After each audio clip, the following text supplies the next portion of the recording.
The slap landed before I could even blink. One moment, I was standing quietly near the head table, clutching my purse with trembling fingers, and the next, crack. My glasses flew off my face, skidding across the polished ballroom floor before shattering into pieces. The music stopped instantly. 130 guests froze in their seats, their laughter replaced by a suffocating silence. My cheek burned, but the real pain bloomed deeper in my chest. Juliet, my daughter in law, stood in front of me in her flawless white wedding dress, her face twisted with rage and entitlement. "That's what you deserve for being selfish," she shouted, her voice sharp enough to cut glass. "A woman your age doesn't need such a big apartment." No one moved. Not a single guest stepped forward as I bent down, my hands shaking, trying to gather the remains of my broken glasses. Some people stared at the floor. Others whispered behind their hands. A few watched with thinly veiled curiosity, as if this were just another form of entertainment added to the wedding schedule. My son, Ethan, stood beside his new wife, silent. His eyes were glued to the ground, his shoulders stiff as though I didn't exist at all. "You're not welcome here anymore," Juliet continued coldly, smoothing her gown as if she hadn't just humiliated me in front of everyone. "Ethan and I need privacy to start our life together. Your apartment would be perfect for us while we look for something better." Each word struck like poison. For months, I had swallowed her insults about my clothes, my car, my part-time job at a flower shop. I'd endured her fake concern and sharp smiles, but this moment crossed a line that could never be erased. Slowly, I stood up. Tears streamed down my face, but something inside me shifted. That slap wasn't just an act of cruelty, it was the final confirmation of everything I had tried to ignore. As I walked toward the exit, the murmurs followed me like shadows. Poor woman. She looks so fragile. She really shouldn't live alone anymore. She should be grateful they're helping her. Each whisper burned deeper than the slap. My name is Aurora Hughes. I am 68 years old. To the world, I am just a quiet widow with modest habits and simple tastes. But what none of them knew, what no one in that ballroom understood, was that I had spent decades hiding the truth. And in that moment, as I stepped into the cold night air, I made a decision. The mask I had worn for years was coming off. They thought they had humiliated a helpless old woman. What they didn't realize was that they had just awakened someone they should never have underestimated. What secret was Aurora hiding? And how would it destroy the perfect wedding they thought they had won? The cold night air hit my face as I stepped outside the ballroom, but it did nothing to cool the fire burning inside my chest. My hands trembled as I reached into my worn black purse, the same purse Juliet had mocked countless times, and pulled out my phone. For a brief moment, I hesitated. Calling this number meant crossing a line I had sworn I would never cross. But that slap had already shattered every boundary. I dialed from memory. "Carlos?" I said when he answered, my voice shaking but steady enough to surprise even me. "It's Aurora. I need you at the Royal Oaks Ballroom." "Now, bring the documents." There was a pause on the other end. Carlos had been my financial advisor for over a decade, the only person besides my late husband who knew the full truth. "Mrs. Hughes," he replied carefully. "Are you sure? Once we do this, there's no going back." I glanced back through the glass doors. Inside, Juliet was laughing again, basking in attention as if nothing had happened. Ethan stood beside her, smiling weakly, avoiding the eyes of anyone who might judge him. "I'm completely sure," I said. 30 minutes, no more." I ended the call and walked toward my old sedan, my heels echoing across the parking lot. As I sat behind the wheel, memories flooded in. Memories that explained how everything had gone so wrong. 2.5 years earlier, Ethan had brought Juliet to my apartment for the first time. I remembered the way her smile faltered as she looked around, her eyes quickly cataloging my secondhand furniture, my modest kitchen, the framed photos on the walls. "This is cozy," she had said, her tone dripping with polite disappointment. From that day forward, the comments never stopped. "Aurora, don't you think this place is too big for you? Isn't that car dangerous at your age? I don't understand why you still work. You should be resting." She always smiled when she said it, as if concern justified cruelty. What hurt most was Ethan. My son, the boy I had raised with love and sacrifice, began repeating her words like they were his own. Slowly, painfully, he stopped defending me. Each visit felt less like family time and more like an inspection. They thought I was a harmless old widow living on a fixed income. And that was exactly the image I had carefully crafted. I worked at a flower shop, not because I needed the money, but because it kept me grounded. I drove an old car because I valued practicality over attention. I dressed simply because my husband, Robert, and I had learned a powerful lesson long ago. Visible wealth attracts dangerous people. As I waited in the dark parking lot, streetlights casting long shadows across the pavement, I felt something unfamiliar settle over me. Not fear, not sadness. Resolve. In less than 30 minutes, the truth would walk through those ballroom doors. And when it did, the people who had judged me, pitied me, and humiliated me would finally understand just how wrong they had been. What secret was Aurora hiding for decades? And why was revealing it about to turn a wedding celebration into a nightmare? As I waited in my car, the ticking of the dashboard clock felt louder than the music spilling faintly from the ballroom. Every second carried weight. I closed my eyes, letting the past months replay themselves, not as scattered memories, but as a pattern I could no longer ignore. Juliet hadn't just disliked me, she had studied me. Her eyes always lingered on the details that mattered: the location of my building, the view from my balcony, the size of the rooms. Once, while Ethan was in the bathroom, I overheard her whispering into her phone from my kitchen. "Yes, Mom. It's a prime area. If she moves somewhere smaller, we could stay here temporarily. She's old. She'll probably think we're doing her a favor." I had stood frozen behind the hallway wall, my heart pounding. But when she rejoined us, smiling sweetly, I said nothing. From that moment on, we were both acting. She played the caring daughter-in-law. I played the fragile old woman. And I watched. The pressure intensified after their engagement. Suddenly, every visit came with brochures for senior-friendly communities and long speeches about safety, loneliness, and responsibility. Ethan began echoing her words with unsettling obedience. "Mom, maybe Juliet's right. What if something happens to you? Wouldn't it be easier if you downsized?" What he didn't know was that I had started asking questions of my own. One afternoon, I called Amelia, an old friend in real estate. "I need you to look into something for me," I said quietly. "Find out how Ethan and Juliet are really doing financially." The truth arrived like a punch to the gut. They were drowning in debt, credit cards maxed out, wedding expenses financed entirely through loans, rent payments overdue, luxury cars they couldn't afford. Their entire lifestyle was a carefully constructed illusion, one that required a bailout. And my apartment? It wasn't just convenient, it was their escape plan. What shattered me most wasn't the debt. It was learning that Ethan had been calling banks, asking about loans against my property. He had even inquired about legal processes involving financial control over elderly parents. My own son had been preparing to take everything from me, quietly, legally, efficiently. That night, I cried for the first time in years, not out of weakness, but mourning. The son I raised was gone, replaced by someone who saw me as an obstacle instead of a mother. That was when I called Carlos. "I may need to reveal things I've kept private for a very long time," I told him. "I need to be ready." Now, sitting in the parking lot, I felt the full weight of that decision. The secrets Robert and I had protected weren't just about money. They were about survival, privacy, and control. Headlights appeared at the entrance of the lot. Carlos had arrived. I straightened my posture, wiped my tears, and stepped out of the car. The woman who walked toward him wasn't fragile anymore. She was prepared. Because once we walked back into that ballroom, there would be no hiding left. What exactly was Aurora about to reveal? And why would it change Ethan and Juliet's lives forever? Carlos stepped out of his car with his usual calm precision, a leather briefcase tucked under his arm. Under the harsh white glow of the parking lot lights, His serious expression told me he already understood the gravity of what was about to happen.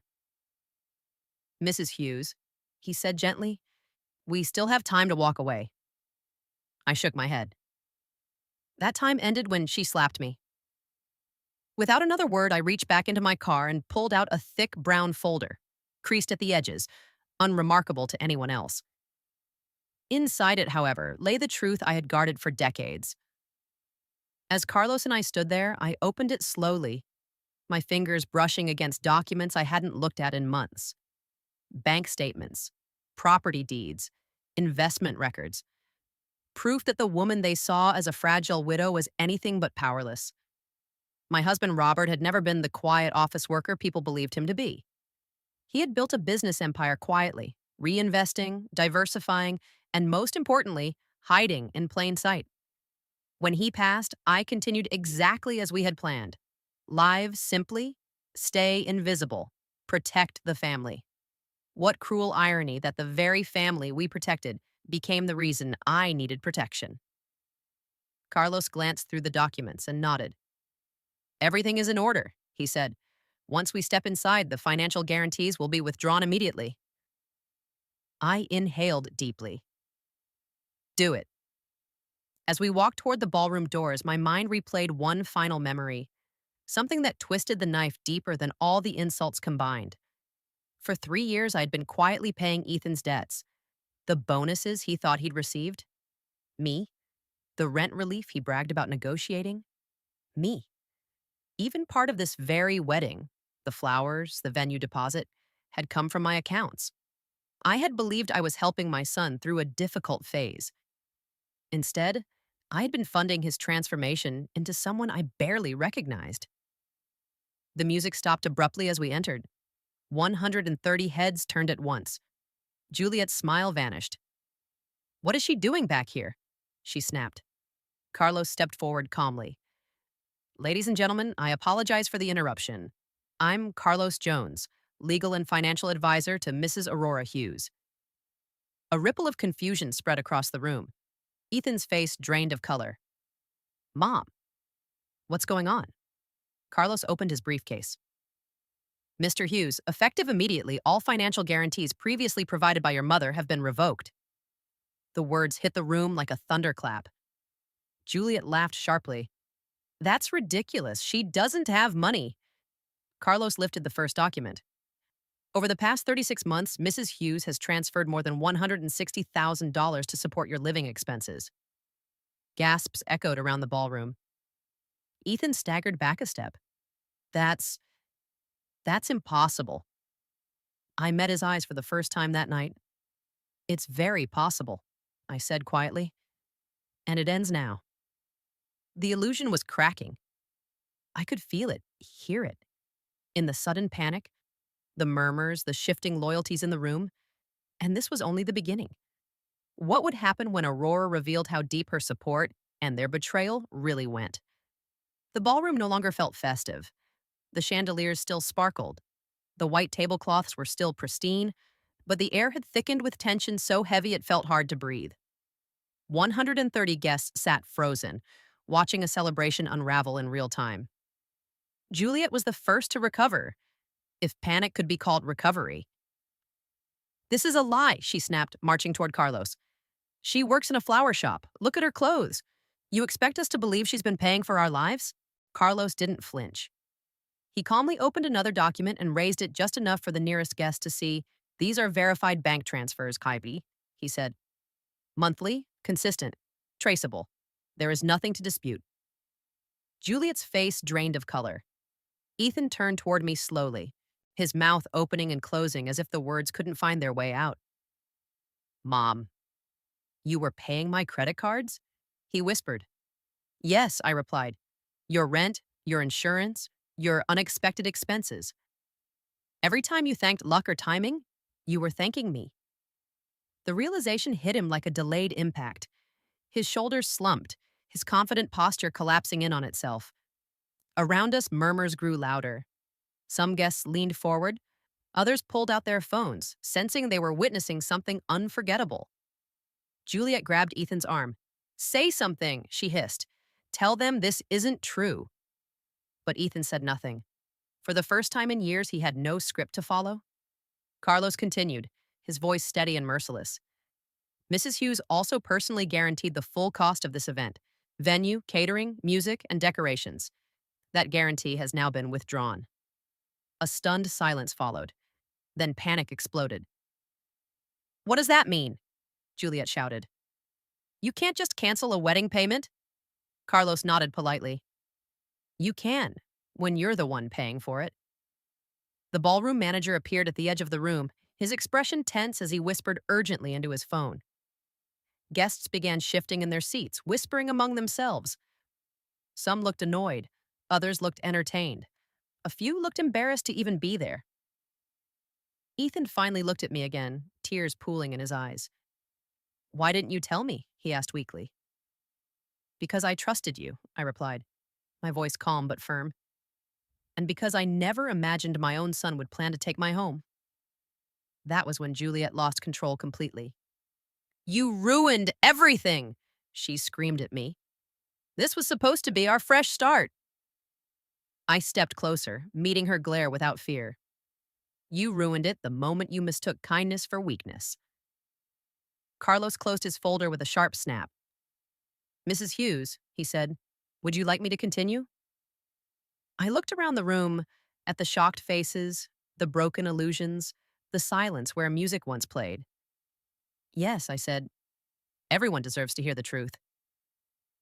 What final revelation was Aurora about to unleash? And how far would Ethan and Juliet fall once it was exposed? Carlos adjusted his glasses and opened his folder once more. The sharp rustle of paper echoed through the ballroom, louder than any music that had played earlier that night. Every conversation stopped. Every eye locked onto him. Over the last 3 years, Carlos began clearly. Mrs. Aurora Hughes has provided financial support totaling $162,000 to Mr. Ethan Hughes. A collective gasp rippled through the room. Juliet's mother slowly stood from her chair, her face pale. Ethan's father looked as if the ground beneath him had shifted. Guests whispered numbers to each other, disbelief spreading like wildfire. Carlos continued, unfazed.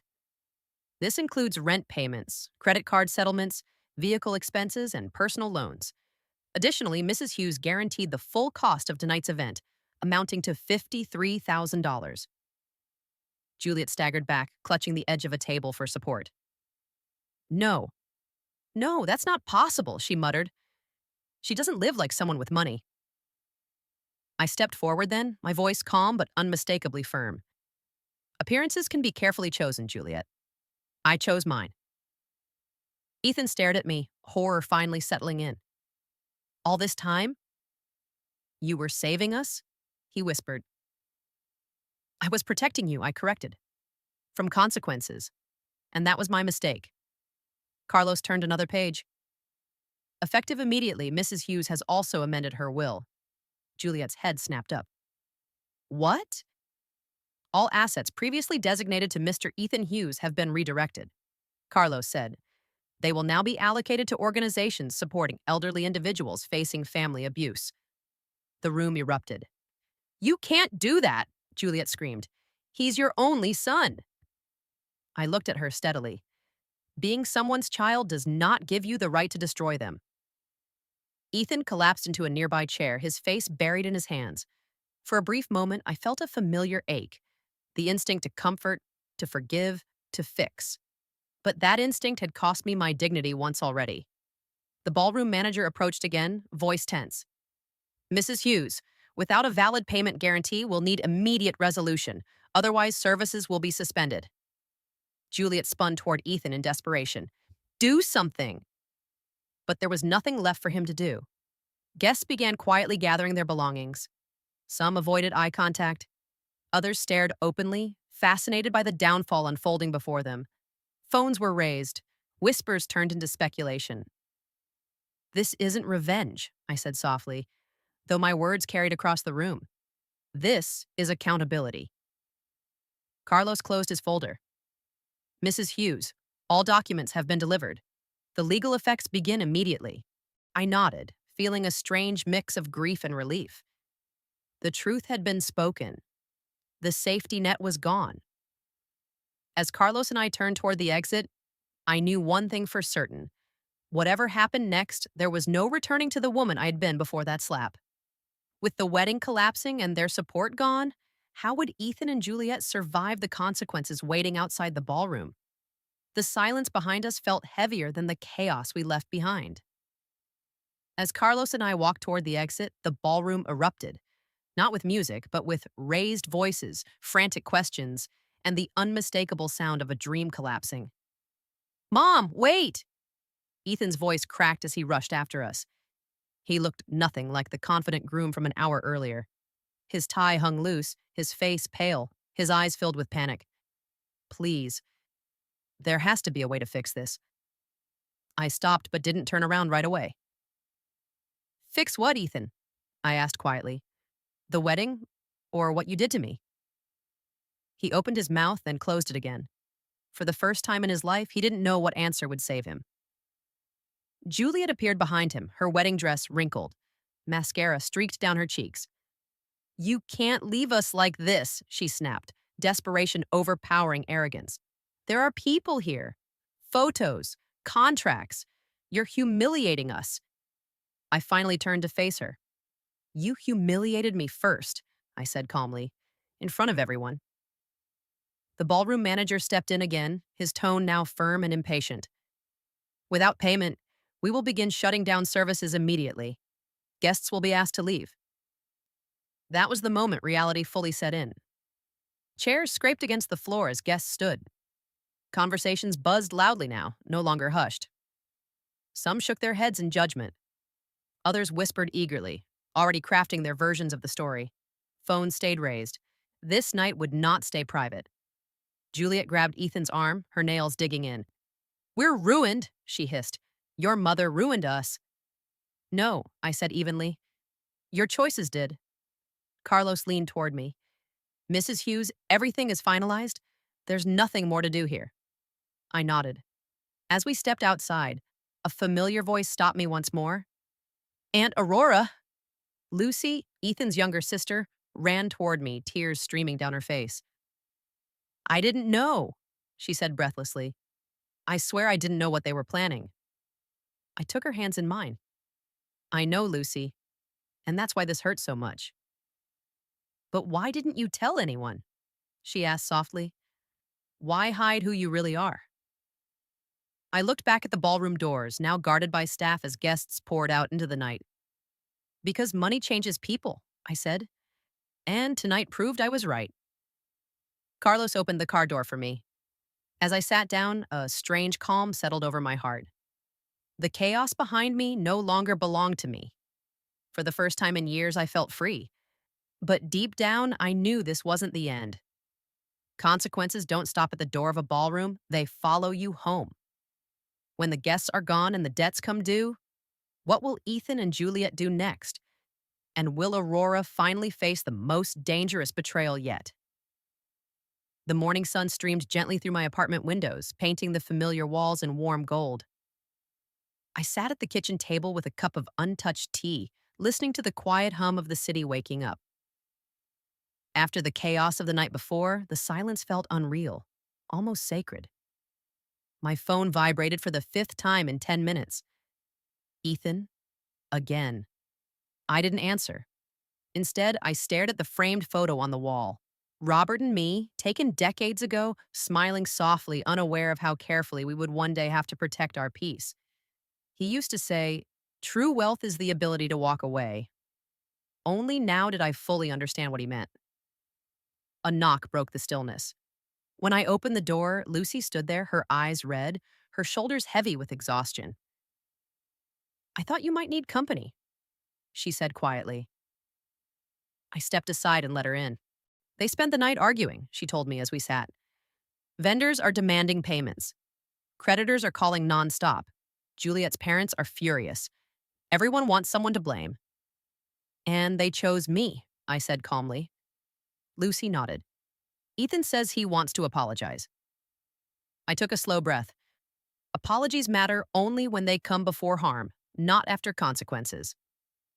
As if summoned by my words, my phone rang again, this time from an unfamiliar number. I answered.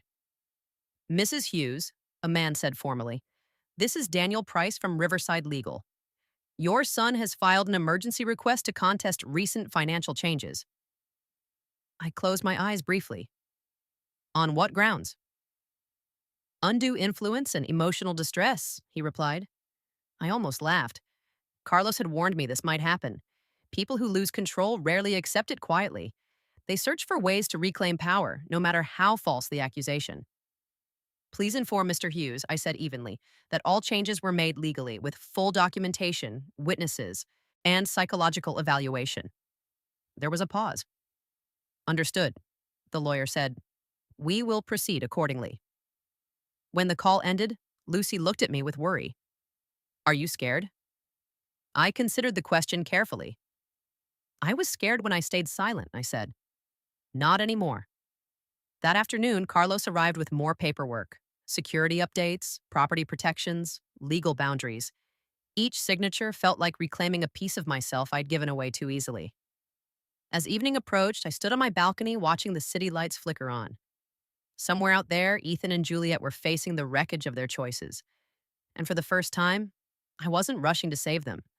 Because love without respect is not love at all. With legal battles looming and forgiveness off the table, will Aurora's strength hold? Or will family pressure force her into one final confrontation? 3 days later, the knock I had been expecting finally came. Not a polite tap, not a hesitant call ahead.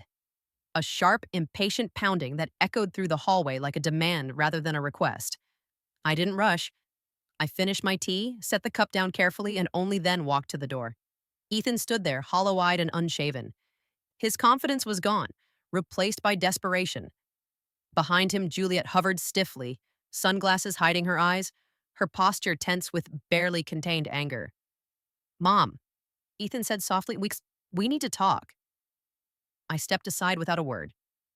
They entered my apartment, the same apartment Juliet had once called too big for me. Now she looked around with new eyes, finally seeing what she had tried to steal. Ethan sat heavily on the couch. The lawyers say we don't have a case, he admitted. The debts are worse than we thought. The wedding bills alone. That's not why you're here, I interrupted gently. Juliet's jaw tightened. We're here because families don't abandon each other, she said sharply. No matter what happens. I turned to face her fully. Families also don't slap elders and demand their homes. Silence fell like a verdict. Ethan's voice broke. I was wrong, he said. I let things go too far. I thought you'd always fix everything.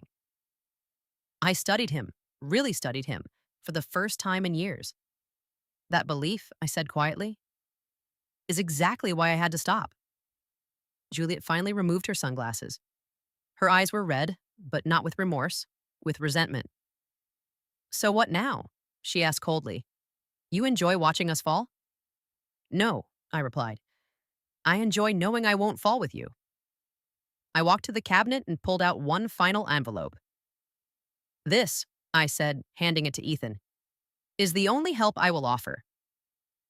Inside was information for a financial counselor, a debt restructuring service, and a list of available jobs. Not money, not property, not guarantees. This is guidance, I continued. Not rescue. Juliet scoffed. That's it? That's more than you gave me, I said evenly. Ethan nodded slowly, tears sliding down his face. I understand, he whispered, though I wasn't sure he truly did. As they left, I felt no triumph, only peace. Because closure doesn't always come with forgiveness. Sometimes it comes with boundaries. With the confrontation over and the past finally released, what future awaits Aurora? And will freedom bring joy or loneliness?